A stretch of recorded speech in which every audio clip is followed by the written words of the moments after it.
Welcome back to the Page by Page Book Club. I'm your host, Paige in Print, and I bring you weekly book club meetings wherever you get your podcasts. Look, I am a podcaster of the people. Ask and you shall receive. I took it to a vote on my Bookstagram stories, and I asked you all what episode you wanted to see next, and the overwhelming vote was a romantic suspense episode. I'm not surprised, but that was the vote, and because I am a podcaster of the people, because I listen, here we are today to discuss all things romantic suspense. If you didn't know, which I know many of you do, I am a huge romantic suspense fan. Like, it takes up a significant percentage of the types of books that I read. I crunched some numbers before recording this episode, and the numbers say I have read over 60 romantic suspense books. Yes, the rumors are true. After checking today, I have read 299 books, and of those,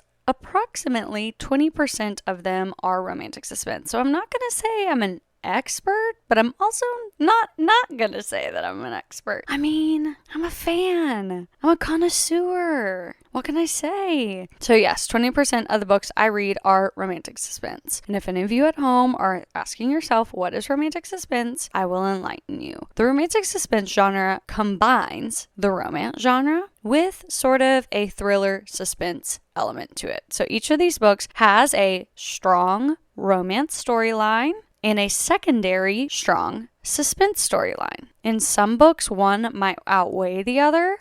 My favorite is kind of a 50-50 split, but you're combining elements of romance and elements of thriller and suspense into one beautiful book. So let's talk about why I love it. Because why not? It's my podcast.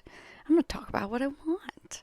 And then I will give you plenty of recommendations for this genre. Kind of talk about a few of my faves, if that works for you. She asks the empty room. So, diving in, what do I love about romantic suspense? Well, a little lore for you. Before I was a reader, I was a big true crime girly. I loved a true crime podcast. If you're in the market for a true crime podcast, my favorite's Going West. I mean, there are plenty out there, obviously. And I don't know, what is it with girls in true crime? I kind of think it's our empathy, our desire to understand people, and these suspects in true crime cases are just truly unbelievable. They're so hard to understand. That's kind of what I think. That's my suspicion. I'm sure there are plenty of psychological analyses out there that I did not research before this episode. So we are here today with me going on a hope and a prayer. But I was a true crime fan. And once I started reading, I legitimately kind of eliminated every other form of entertainment from my life. Right or wrong, good or bad, that's just kind of how it went. Podcasts were replaced by audiobooks. My TV watching time was replaced by reading. And so, thus, the true crime element of my life kind of fizzled into nothing because the only way I was consuming true crime content was through podcasts and documentary style stuff. So I kind of stopped consuming that type of media, which ended up working out because around that same time I was kind of experiencing a dilemma of the profitability off of people's tragedy type thing. I haven't really poked around in my heart enough to make a decision on that, but when I think too hard about true crime and about how it is in some ways profiting off of people's tragedy, it is a bummer. There's so much more nuance than that, but anywho, I digress.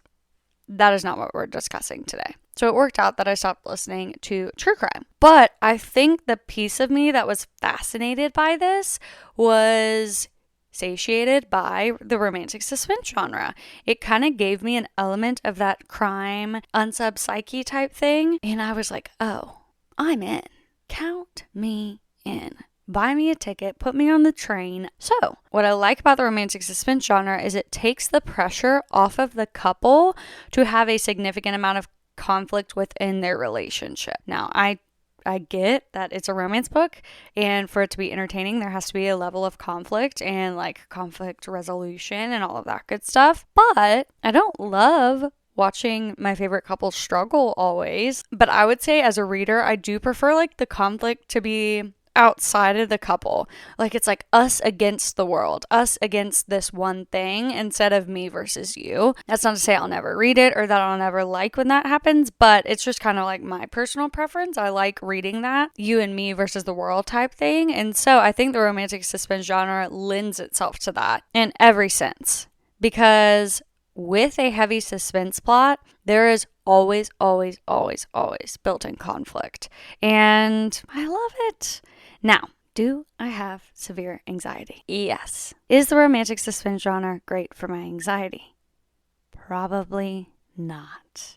But I read it anyway. And I still really love it. Now, does it keep me up at night sometimes? Kind of. I do think reading it, honestly, is better than listening to true crime or watching true crime documentaries because it's fictional, right? And like true crime is true. It's in the title. So, yes, I'm anxious. No, this doesn't really lend itself to that, but I do appreciate the fiction of it all, despite my anxiety. So, romantic suspense takes the pressure off the couple and kind of makes an us versus the world type thing, and it's not real. Okay, now that you know why I love it, let's dive into some recommendations, shall we? I have a few go-to romantic suspense authors that I really love to recommend. So I'm going to start with them, and then I'll get into a few like standalone conversations because why not? Let's just go ahead and talk about her. I'm going to start this episode and this group of recommendations by chatting about Catherine Cowles. You knew this was coming. Catherine is a romantic suspense author. She writes, from my understanding and my experience reading her backlog, I think I've read her entire backlog. She exclusively writes romantic suspense. And she is just top of class in this genre. It is all that she does at the time of this recording, and she does it so well. She has 5 series that I have read from her and a standalone. I always love recommending her standalone to be read first to kind of get you into the romantic suspense genre. It is called All the Missing Pieces. It follows a true crime podcaster who has a personal tie to a case, and she's very interested in solving this case. And so she moves to this small town in her cutie little camper van and is going to stake out the place and try to solve this case. Well, the local town sheriff also has a very personal connection to the case and does not want her in town. The passion that they both have for this case, it was so fun to read. I think All the Missing Pieces might be my favorite work from Catherine. I mean, it's hard to say. I've read 27 books by her. Out of the 27, this is such a great place to start. Again, it is a standalone, so you're not committing to a full series. All of her books are interconnected standalone, so none of the suspense plots span over the course of multiple books, which is helpful. So you can really dive in wherever you would like. I'm not going to give you the synopsis of every single book that she's ever written because I've literally read 27 of them. And I mean, I could do a whole Catherine episode if that's something you're in the market for, but for right now, I'm just going to give you kind of some overviews now of her series. I'm going to work chronologically in reverse. Cool? Great. Her current series that she is working on is called Sparrow Falls. Sparrow Falls is a series following a fostered family. I am not misspeaking and intending to say found family. I truly mean a family of foster children who have been taken in by a lovely mother and a hilarious grandmother, and have created a beautiful melting pot of a family, and each book follows one of the siblings. I'm not going to give you a synopsis of each, but I can give you a little rundown. The first one is Fragile Sanctuary. It follows a former FBI profiler and his best friend's little sister. He is working on repairing her childhood home that was burned down, and ultimately resulted in the loss of her family, everyone except for her. So she was taken in. That is book 1. Book 2 is called Delicate Escape. It's a little hidden identity. Roommates for her protection, mind you. She's a very delicate, self-protective type character, and I really liked that. Third book is called Broken Harbor, and it is a hockey player, single mom romance. She owns a local coffee shop. The hockey player is actually the only biological biological child, or the only living biological child of the mom of this foster family. So it kind of unpacks his trauma a little bit and his interaction with our FMC's son. Beautiful, Chef's Kiss, no notes. And then Beautiful Exile, which just released this month at the time of recording. It is that hockey player's GM of the hockey team and foster sister Arden, who's an artist, and he falls first and hard, as he should. He should fall first and hard. I love to see it. So it's really, really fun. All set in small town, of course, and all a good old-fashioned suspense plot. And let me tell you what, with Catherine, if you think you have the bad guy locked in, try again, because you're gonna be wrong. She keeps you on the edge of your seat, and I love that about her books. So that's her current release cycle. There's 2 more books set to release this year, 2025, at the time of recording, in that series, and that will round that out. I'm loving this series. I'm staring at the books on my shelves. Y'all, let me just say, I have had the most unreal opportunity to have Catherine send me these like special editions of these books, and all I can do when I sit in my reading chair is stare at them. But I want to take this time really fast to say thank you to each and every one of you for providing me a platform to get to talk about books and to have these opportunities to have a podcast, to get to talk about the things that I love, because it is such a blessing, and I do not take that lightly, because to have a platform is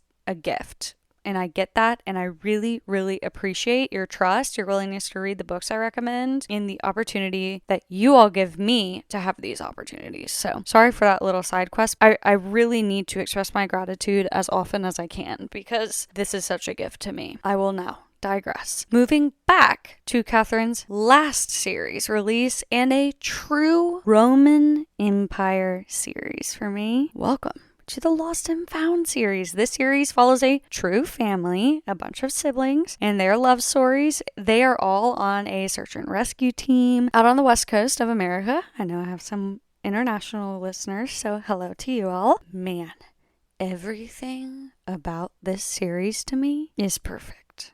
It was back to back bangers.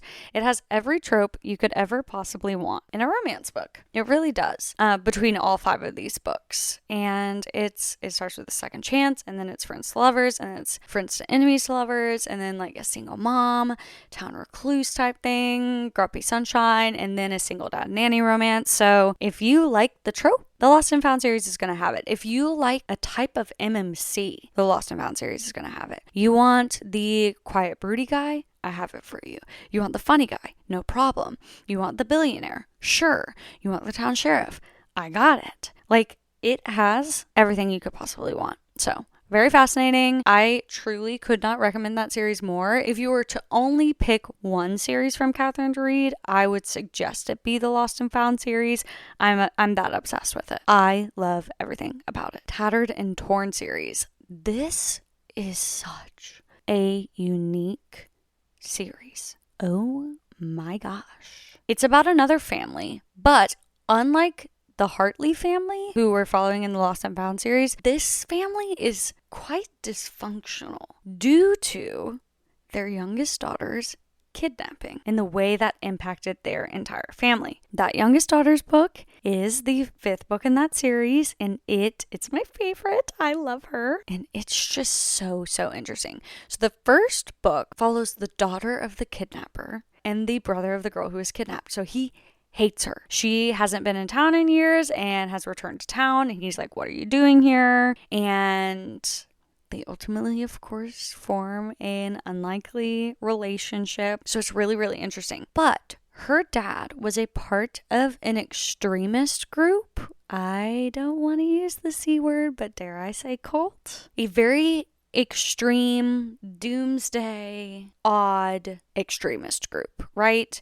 And that lives on kind of the fringes of this society. So that is what the first book's about. And then book 2 is a brother's best friend romance, single dad, and it is the sister of our MMC from the first book, really interesting. And then book 3 is about the cousin of the FMC from the first book, and she actually escapes the extremist cult as an adult, and it is so interesting. And it's a roommate's romance, and she is living with this family's brother who's returned home. He's a doctor. So that's really an interesting dynamic. There's like a little bit of like an inexperienced, naive element to that, and I felt it was handled delicately and very well. And then the third book actually does not follow a family member. It follows the owner of the local art studio that the FMCM book 3 works at, and I really loved her. And then it's a famous MMC, which love. And then the last book follows, per my last email, the daughter that was kidnapped as a child, and she's kind of chasing her freedom because her parents, specifically her mom, have kept her on a very tight leash and kind of babied her because of this childhood experience she has. And so she doesn't even really have a sense of self, but the local town recluse, horse trainer, ex-convict, forms an unlikely friendship with her. It's one of my top Catherine books of all time. It can be read as a standalone, but it is so fascinating to read at the end of this series where you see how her childhood trauma kind of affects everybody in the family. Crazy, interesting, it's wild. So that is the Tattered and Torn series. Bumping back again is going to be the Wrecked series. It follows a community, like a small town on an island off the coast of Washington, and this one's really unique as well. So not like a true family thing, but each of them kind of like have their own place in this. It's kind of found family more than anything. My favorite book in that series, I would say, is the fourth book, because it's about a heroine on the run type thing, and she is working and managing a private island home, and he just bought the private island. It's very interesting. I like that one a lot. That's my favorite from that series. And then her debut series is called Sutter Lake. And it's another family. It's classic small town and really fun, good romantic suspense. So those are the 5 series from Catherine. All of them romantic suspense. I recommend all of them. I actually think her first 2 series, Sutter Lake and Wrecked, might be free on Audible. Don't quote me.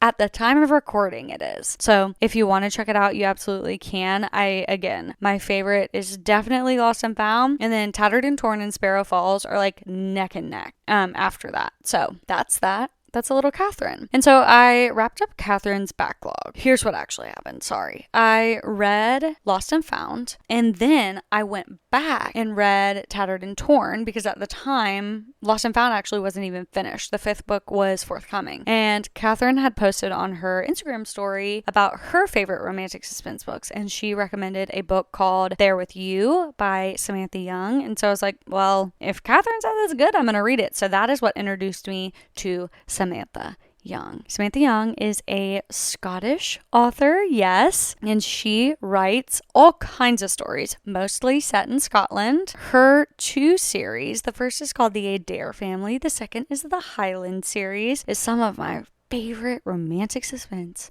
of all time.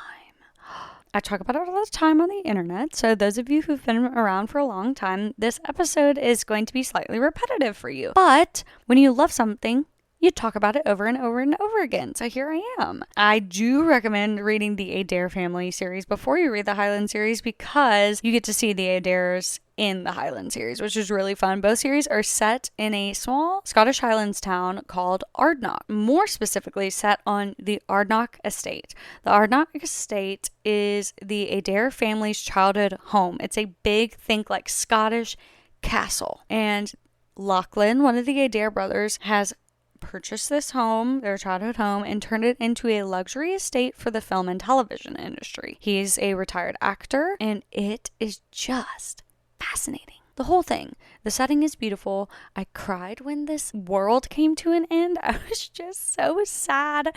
I love Ardnach so much. I did cry on the internet. It's out there in the public for everyone to see, because I will post anything. And so, yeah, it's just so beautiful. I'll do a quick little rundown of this series because I just love it. The first book follows Lachlan, the brother who owns the estate, and his bodyguard's daughter.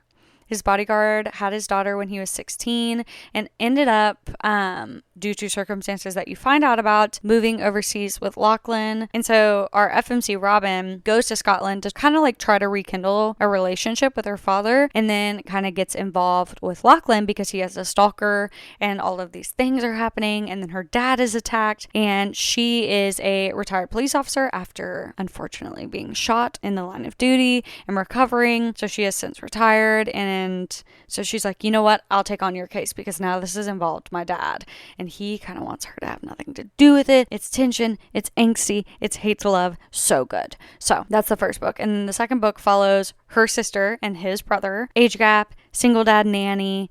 Again, fantastic romantic suspense. And their family tree in the Adair family is so complicated and it is so fun. I've posted the family tree before, so if you just look up the Adair family on either app that I'm on, you should be able to find my video on it. And it's just so complicated. It's messy, it's angsty, it's suspenseful, it's great. So that's the Adair family series. And then the Highland series follows primarily people in the town of Ardnach, but they're all friends of the family. So friends of the Adair family, people who work on the estate, people who just happen to be friends with them. So fun, so interesting. I love it. And might I recommend them on audio because, per my last email, they're Scottish, so they have accents. These are narrated by, well, most of them are narrated by Shane East and Zara Hampton Brown. They just perform these characters so well. So shout out to you guys.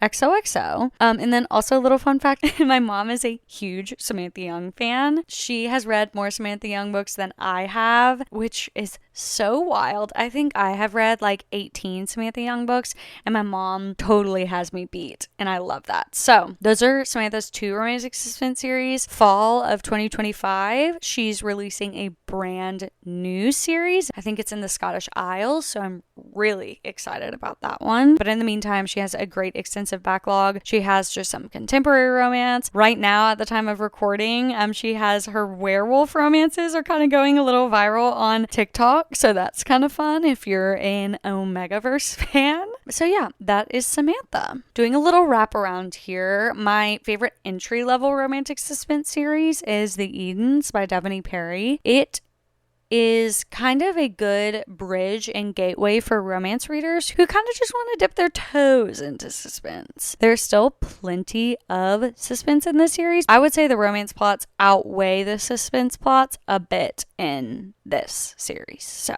anywho, follows, you guessed it, a small town family called the Edens, and all 5 of their siblings. If you must know, Sable Peak book 5 in this series is an absolute Roman Empire book for me. I think about this book every single day. When I talk about something being Roman Empire for me, it means I think about it daily or weekly. Like that book comes to mind and I'm just like ruminating on it on a regular basis. So that's what I mean when I say Roman Empire. Should we do a little Chronically Online lesson? I'm just going to run this really fast because we're talking about Roman empires. So back in early 2024, there was a trend going around where girls would ask their boyfriends, husbands, men in their lives, how often do you think about the Roman Empire? And they would be like, I don't know, once a day, once a week, once a month. And all of the girls on the internet were like, what? I think about the Roman Empire approximately never. And so the trend was born and the phrase was born, this is my Roman Empire. So the implication is that this is something that I think about daily, weekly, monthly. You see? Okay, so anyway, that's the lore behind Roman Empire in case you missed it. Can't assume everyone knows. So anyway, Sable Peak is a Roman Empire book for me. I just think it is an absolute masterpiece. However, you really need to read Crimson River, the 5th book in the series, to fully appreciate Sable Peak, the 6th book and final book in the series. I do recommend reading the whole thing, but Crimson River into Sable Peak is an unparalleled reading experience. I have references on this. I have concrete evidence. I could probably do an entire podcast episode on Sable Peak by Devony Perry. I am that passionate about it. I love it that much, and I will say it with my full chest, infinity stars. Read it. But you need to read Crimson River first, which in that case, read the entire Eden series first. Okay? Awesome. That book has cowboy MMC, chef MMC, boxer, trainer, police officer, pilot. So we're getting the occupations in there. Yeah, dude. Every MMC you could want, yet again, Devaney is offering. And ooh, I always leave this series out when talking about Devaney's romantic suspense, and that's my bad. She has another series called the Clifton Forge series, and what's different about this one is the suspense plot carries through the entire series. If you're dedicated to the suspense, I would recommend committing to the entire Crimson River series because there is just like a full overarching storyline, and it's really interesting. It follows a disbanded motorcycle club and the like former president. Really, really interesting. So book 1 and 2 kind of cover a local murder. And then book 3, the MMC is actually a famous actor coming to Clifton Forge because they're going to make a movie on the murder. And he's like starring in it. And he's like kind of getting entangled with these people who like really, really, really don't want him to make a movie about this murder. Oh, it's just fascinating. It's fascinating. Then all kinds of things happen, and like someone has to go into witness protection, and there's a book about that. And then there's kind of like an in-between book, and then the last book in the series is actually their rival motorcycle club's president's daughter. And she's like hiding her identity, kind of trying to avenge her father on his behalf, and ends up falling in love with the rival motorcycle club gang's member. Like, oh, so good. So if you like MC Club and you like romantic suspense, Clifton Forge, Devaney Perry. Okay, it's time. Victoria Wilder. We know how I feel about Victoria. We know how much I adore her. We know specifically how much I adore her FMCs. If I've said it in one episode, I've said it in every episode. No one writes a female lead like Victoria Wilder does. She just gets it. She just gets it. And so she has 2 series and a little holiday novella out right now. Her first series is called the Riggs Family series, and the first book is not a suspense, but the second, third, and fourth book do have suspense elements to them, and it follows 4 siblings whose family owns like an outdoors company. Think like REI, like outdoor sporting goods company, and so much suspense. So well done. I'm obsessed with that series, but specifically the second book in the series, Hide and Peak. I recommend it to everybody. It is unreal. So her current series that's being released is an all-time favorite of mine. If you know me, you've heard this. The Bourbon Boys series. Bourbon and Lies, Bourbon and Secrets, Bourbon and Proof. Bourbon and Lies and Bourbon and Secrets are out now, and they're so good. It follows a group of 3 brothers who own a bourbon distillery in Kentucky and the incredible women who capture their attention. And the suspense, unmatched. The characters, so good. I will say the FMC in the first book, Bourbon and Lies, is a top 3 FMC of all time for me. And then the MMC in Bourbon and Secrets is a top 3 MMC of all time for me. So this series has banger after banger in their lead characters. And really, Bourbon and Secrets FMC is up there too. And yeah, I mean, I could go on and on. So good. Fascinating. The suspense plots are different in both of the books. The third book, Bourbon and Proof, is coming out summer 2025. I'm counting down the moments. Keep an eye out for that. That's Victoria Wilder. We've seen this film before. It is time to talk about K Cove, specifically the Paladin series. If you have not read the Paladin series, what are you doing?